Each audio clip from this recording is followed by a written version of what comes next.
ओम ब्रह्म सत्यम सर्वाधार संत वाणी प्राणी कौन उपाय करे। वाणी गुरु नानक देव जी। प्राणी कौन उपाय करे,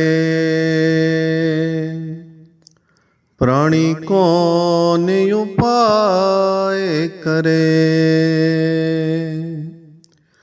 जाते भक्ति राम की पावे, जाते भक्ति राम की पावे। जम को त्रास हरे, जम को त्रास हरे। प्राणी कौन उपाय करे, प्राणी कौन उपाय करे। कौन कर्म विद्या कहूँ कैसी, कौन कर्म विद्या कहो कैसी।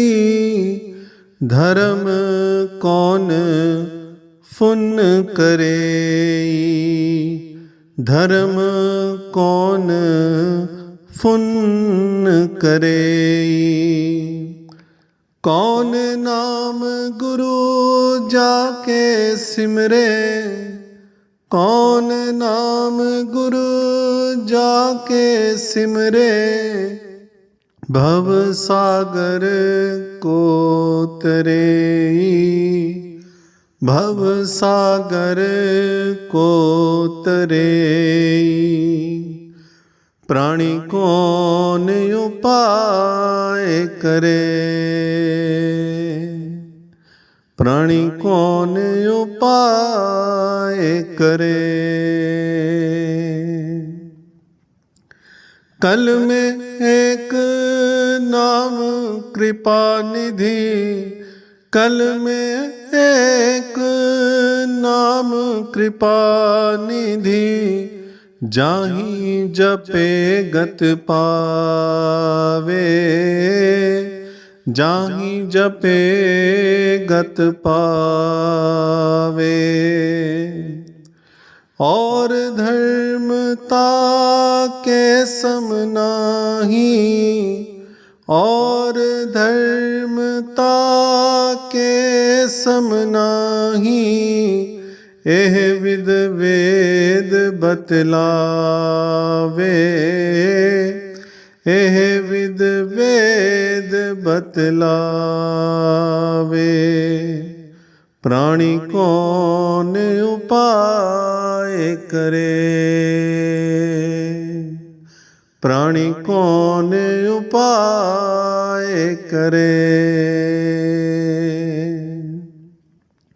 सुख दुख रहत सदा निर्लेपी, सुख दुख रहत सदा निर्लेपी। जाको कहत गुसाई, जाको कहत गुसाई। सो तुम ही मही बसे निरंतर, सो तुम ही बही बसे निरंतर। नानक दर्पण न्यायी, नानक दर्पण न्यायी। प्राणी कौन उपाय करे, प्राणी कौन उपाय करे। गुरु नानक देव जी वाणी के इस पावन शब्द में फरमाते हैं, जिज्ञासुओं के मन में अक्सर ये प्रश्न उठते रहते हैं कि ये प्राणी कौन सा उपाय करे कि जिससे इसको राम जी की भक्ति प्राप्त हो और यमराज का भय मिट जाए। वह कौन सा कर्म है, कौन सी विद्या या फिर कौन सा धर्म अपनाए। वह कौन सा नाम है जिसके सिमरन से ये जीव भव सागर से पार हो जाता है। गुरु नानक देव जी इसका खुलासा करते हुए फरमाते हैं, इस कलयुग में एक कृपा सागर भगवान का नाम ही वह उपाय है जिसके जप से प्राणी उत्तम गति यानी मुक्ति को प्राप्त कर सकता है। बाकी तप, यज्ञ और दान इत्यादि जो धर्म है वह सब मिलकर भी इसके बराबर नहीं है, ऐसा सिद्धांत वेद कहता है।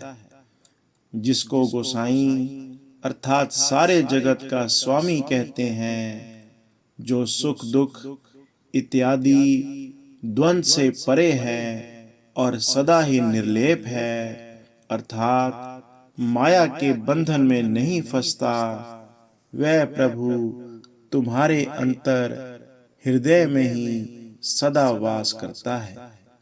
जैसे दर्पण में मुख सदा रहता है मगर देखने से ही दिखाई देता है, ऐसे हृदय में ध्यान धरने से परमात्मा के दर्शन होते हैं। हृदय के पट खोल तोहे पीव मिलेंगे। ओम ब्रह्म सत्यम सर्वधा।